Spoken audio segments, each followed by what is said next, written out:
Hello guys, welcome back to my channel. Today I'm here with a guest. Hi, my name is Asredu, and I'm happy being here. So today we'll be reacting to why did God allow black people to suffer like this? An African Christian asks Ahmed Deedat. So guys, without further ado, let's get started. Why we hear that, and the Bible tells us that God created a man, and so we have a different nation here, population here. So now, why did God allow blacks to be suffer? Now I will explain that. You see, the creation is a creation of God. But mankind, he creates his own standards of judging. Like, for example, we are told by certain groups of churches that the black people of the earth are the children of Ham. You see, Noah, you heard the name Noah, after the flood. In the Genesis chapter 9 you read, Noah, after the flood, him and his three sons, Sam, Ham and Japheth, they started growing grapes. And from the fruit of the vine, they fermented the wine. And Noah drank too much. And he was lying naked. I'm reading this from the book of Genesis, chapter 9. And out of his three sons, Sam, Ham and Japheth, Ham saw his father's nakedness. Sprawled out on the ground naked. And it was a big joke for him. So he laughed. Who laughed? Ham. You know how you spell ham? H-A-M, ham. Ham. H-A-M, ham, you also spell for that piece of pig. See? The Englishman, he loves ham and eggs. Ham and eggs. How do you spell ham? That's right. So this person's name was Ham, one of the sons of Noah. His name was Ham. And he saw his father's nakedness and he laughed. Big joke. The other two sons, they felt remorse, ashamed of the father's condition. So they took a piece of cloth and they walked backwards and they covered up the father. The father, in the meantime, he knew what was going on, but he was too dead drunk to do anything about it. But when he came into his senses, he began to curse. And you remember the curse? He said, "Cursed be Canaan, for a servant of servant thou shalt be unto thy brother." You attend Bible class, don't you? You remember this? "Cursed be Canaan, for a servant of servant thou shalt be unto thy brother." So they tell us in a system, they say that we black peoples of the earth are the children of Ham. That fellow who behaved like a pig, laughed at his father's nakedness. So as such, we are to become the hewers of wood and the drawers of water. So they want to see to it that you keep to your role. Your role is sweep the streets, carry the rubbish bin, work in the factories, whatever. This is your menial labor, that is your destiny. Now this is the invention of man. This is man's own invention. Yeah. God didn't make you so. He, as we are told, that he made us in his image. He made everybody upright. He says, "He, the Lord, had made man upright." Upright means straight, going straight. So the invention of man, the devilishness in man, is finding excuses to how I can discriminate against you, create theories, weave stories, fairy tales, and around these fairy tales, I find justification for keeping you down. Now, the Holy Quran, this book of God, the Quran, our religious book, it gives us an explanation of the theory of race. And I would like you to judge whether it answers the problems of mankind or not. It says, and I'm quoting in Arabic, the original, and I give you the translation. It says, "Ya Yuhannas," say, "O mankind," the whole of mankind, whether Africans, Indian, Chinese, Eskimo, everybody. "Ya Yuhannas, O mankind, inna khalaqnakum min dhakarin wa unsa." It is we, God Almighty says, we who have created the male and the female. We have created you all of a single pair, a male and a female. وَجَعَلْنَاكُمْ شُعُوبًا وَقَبَائِلًا, and it is we who have made you into nations and tribes. What for? To discriminate against one another? No. No. It's the lita'arafu, that you may recognize one another. This Mr. John is a Zulu, that Mr. John is a Xhosa, that Mr. John is a Swazi, that Mr. John is an Englishman, that Mr. John is a Frenchman, that Mr. John is a German. Wow. I actually agree with what Ahmed Deedat is saying, because no matter how, you don't just paint a full continent as okay, let me start with Dubai. You see, Dubai was 20 years back the line, they were not as rich as they were there. Even if they were rich, but they were not as developed As it is now. that now. Well, due to the fact that they have leaders that are ready to put the citizen first, now Dubai is a country that everyone wants to visit. You see, we want to go there because of how they've managed to utilize their natural resources. Same thing with Africa. You see, when it comes to entertainment, when it comes to other sectors, Africans are already going out. You see, people from other continents are now coming back to Africa. You see, to collaborate. The thing is, it's just a matter of time. The table is turning. It will turn to our favor. So the best thing is, you might see that we are suffering now, but if you get a good leader that is ready to work, things will change. Normally I say that those man-made decisions has got no place in my present setting. Yeah. Certain things are just man-made decision. Somebody will say the black man was born to suffer. No. And I perfectly agree with you. Yeah. Most of our problems are due to nepotism and bad leadership. Let me add this word, selfishness. Selfishness. Putting this... See, Africa is blessed. Africa is blessed. Let me not go far. Ghana as a country. Ghana is blessed. Yeah. But what are we seeing today, bro? Majority of my age mates and I don't want to say we are poor, but we are not yet there. Meanwhile, we should have been there based on certain things we are doing. But the system is not working. And the system is not working due to what I made mention previously. Selfishness. Let me say greed. Nepotism. Bad leadership, you understand? Instead of people to think of the entire populace of mankind, or instead of people to think of the entire populace of the country, they rather think of how to accumulate wealth for their unborn generation. And it normally saddens me when the system is so weak to such an extent that it never holds such people accountable for their actions and inactions. That's true. How are we going as one people? Then the same person will come tell me the black man was born to suffer. No! Bro, we are rich. Trust me, we are rich. That fallacy of race that, let's say, the black man is what descendants of who, per biblical perspective, the white man is descendants of who, per biblical perspective. Bro, for me, they are just man-made decisions, like man-made ideologies that I will never buy as a man. We are rich. Trust me, we are rich. And we are definitely going to be worthy. It's just that, man, those fake people need to evacuate from the system. Yeah. They are rather bringing us down day in and out. They are rather bringing us down. It's like they are selling, how do I call it?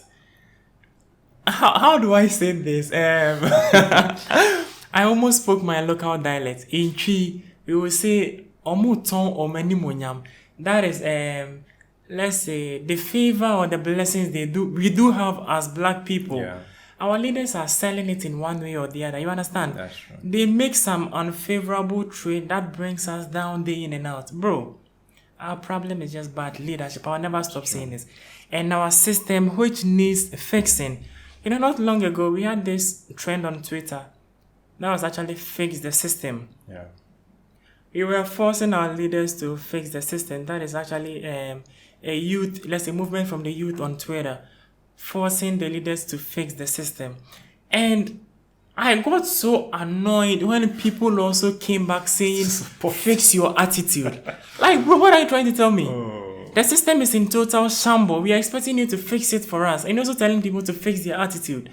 Fine. They are fixing the attitude in a gradual process. What are you doing about the system?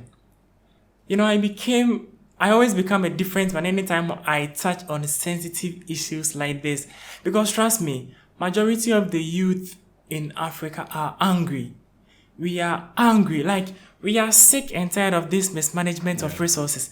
Bro, am I talking too much? No, it's perfect. It's perfect. See, we are sick and tired of, mismanagement of our resources day in and out. And when are we going to hold them accountable for their wrongdoings? When are we going to hold them accountable? We know for a fact that people are doing this, people are stealing from government coffers without any supporting documents. We just talk about it, broadcast it, and that's all. Sometimes the funniest part is you even see people in power, prominent and respectful people in society, shielding or let's say protecting those people stealing from government coffers. Yeah. Where are we going to? Bro. Yeah, I agree with you, see, because if it comes to being hardworking, we are hardworking in Africa. I tell you. Because if you see people that leave Africa, go out to other continents, you see, just give them a few months. They've already established themselves because of they know where they are coming from and they don't want to go back there broke. So you see someone stay outside Africa for like 3 months, the person have, bought a car. It's like established. Because it's something like, yes, the place is favoring them. And the prayer point to pray in Africa, you see, we are so religious that every time everybody's praying about, okay, God, give me money. God, kill this witch in my family. Do this. When you leave Africa and you start working and you start making money, your prayer point will drop. Now, you'll be telling God the essential thing. You want long life to enjoy your wealth. That's it. See, it's no longer the money. Like, those prayer points are out, you see. Instead of us to face the leaders, we are praying. We are supposed to, well, because God is not going to come down and do it for us. We are supposed to fix our issue. That's why He gave us the will. You see, we are all free to speak. No one is holding our mouth. When you're ready to fix the country, we'll all fix it. Because those people there, we place them there. So if we decide to bring them back and put someone that will work, it's still there for us. If we decide to keep on recycling those people that will keep on eating the country, at the end of the day, our generation will pay for the loan that we'll eat now. Oh, and that's too bad. That's too bad. Because, as we speak, then there are a whole lot of, those loan-related stuff that our children are even going to pay. Meanwhile, they ain't even here, bro. They ain't here. But, people are accumulating wealth to understand that they're even making the future generation poor. What you made mention of just drew my attention to something. We are talking about fix the system. Yeah. I was talking about fixing the system. The system in, let me say the diaspora, most of the system has been fixed to such an extent that when people travel from here to overseas, their prayers reduces, as you say. Why? Because the system has already answered about 80% of their prayers. That's true. So they have to keep their prayers to the minimum level. It's sad, bro. It's sad. So guys, let's continue. For the purpose of recognition, He has made you into nations and tribes. But since man has a sickness of wanting to discriminate on false premises, so God Almighty gives us the standard. We all have a tendency to behave like that. All. There is no exception. There is no nation on earth who is an exception to this rule, that everybody wants to create standards of judging other people as inferior to themselves. You said the African just now, and I accept that the African is, in the South African context, he is at the lowest rung of the ladder. Economically, educationally, in the professions, he is at the bottom rung. That we have to agree. But now among the Africans, we have Zulus. I was questioning the students. I says, are you all Zulus? The majority way. Some said no, she is a Xhosa. Somebody said something Chwana. But now the majority of the people that are here in this institute are Zulus. Am I right? Right. Now ask the Zulu. Ask the Zulu, what is Zulu? Izulu. What does it mean? Izulu. The heavens. No? Izulu. You are the heavenly people. Izulu. Yes, that's in your mind. Izulu, we are the topmost people. Among the Africans, who is the greatest tribe? The warrior nation, the topmost nation. Your title, the name, your name of your race is also Zulu. Agunjalo? Izulu. And what about the others? What do the Zulu say? Isilwane. Am I right? What does it say about the others? The Xhosa, the Swazi, the Chwana, what are they? Isilwane. No, this is the nature of man. Everybody. The Arab said, I'm the Arab, means we are the eloquent people, and the rest of the world is Ajam, meaning dumb. The Jews said, we are the children of God, and the rest of them are Gentiles. You know, Jews and Gentiles. What is Gentile? Means unclean, filthy, dirty people. All the rest of the world, uncircumcised, filthy, dirty people. This is the nature of man. Every human being on earth, whether he's an Indian, whether he's a European, whether he's an Englishman, he feels better than the German. The German feels he's better than the French, and the French feels he's better than the Italian. So this is the nature of man. So God Almighty, He gives us a standard. See, since man has the sickness of creating false standards for himself, this Creator, God Himself, He gives us a standard of judging between people.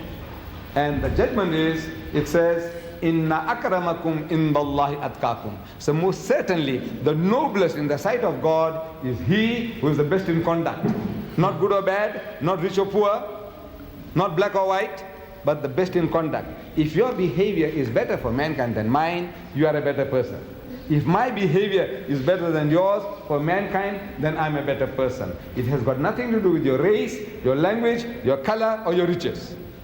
This is the standard as given by God Almighty in the Holy Quran, standard of judging between one and another. Your behavior, your conduct, your good behavior. Any other question? Well, I agree with him, because even in the Bible, when the story of the Good Samaritan came up, you see, other people came before him.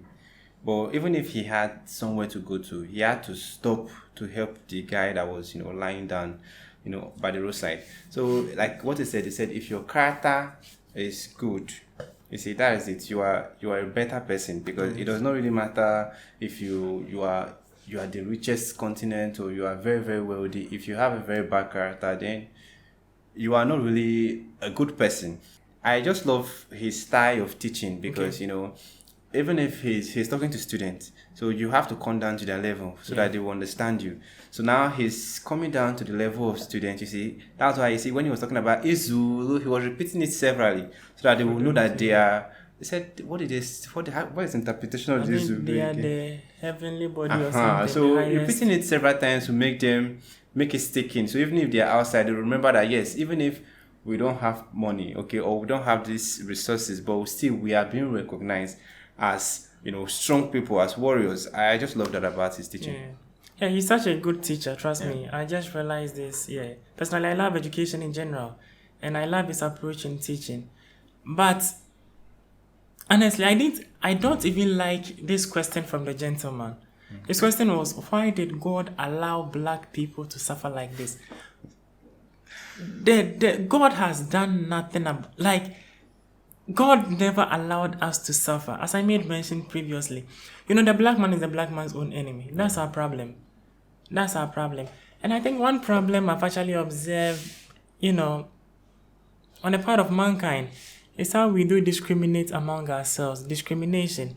And I'm very positive that, this discrimination gave birth to that demarcation of the world into first class, second class, and third class citizens. Nothing just pisses me off. As I made mention previously, those man-made decisions has gotten no place within my territory. I don't believe in those ideologies.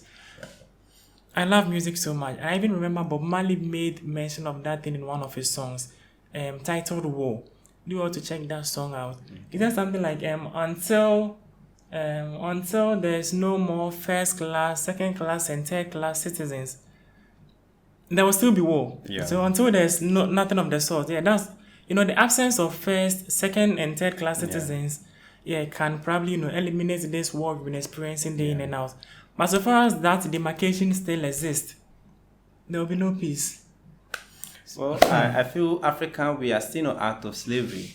Even if yes, in paper we are free. Okay. But in reality, we are still under slavery, because now if you check some countries in Africa, their currency is being printed by, foreign country. I don't want to mention anybody's name, but we are still, in that slavery, because now they control the way we spend our money, the value of the money, and the purchasing power of the money.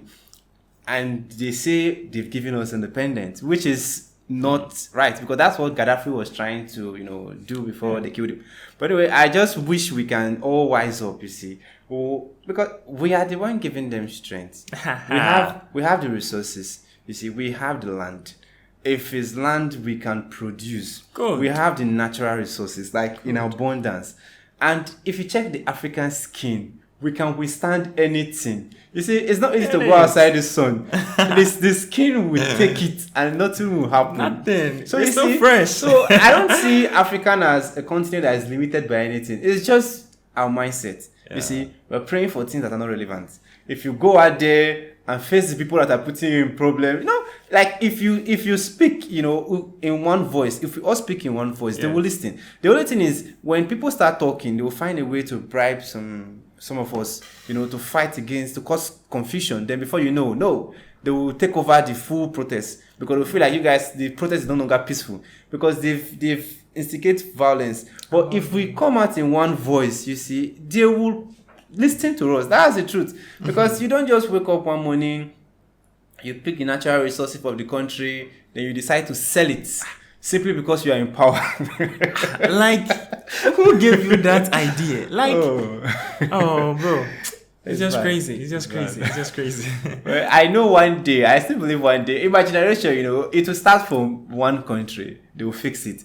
Every other country will start wising up. So, these people did it. Okay, we can do it. See, it's coming very soon. Everyone will wise up.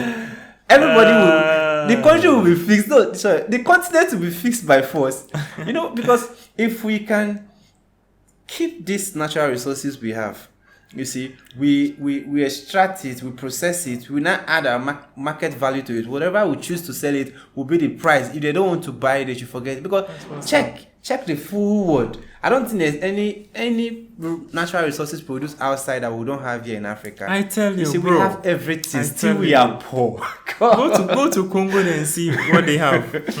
Oh God. So guys, that's the end of the video. If you want us to react to more videos from Ahmed Deedat, let us know in the comment section. If it is the first time visiting the channel, click on the subscribe button, and I'm glad to be reacting this video with my amazing guest. Yes, my name is Sesridu, and it's been exciting, yo. Thanks for watching, and remember blessed.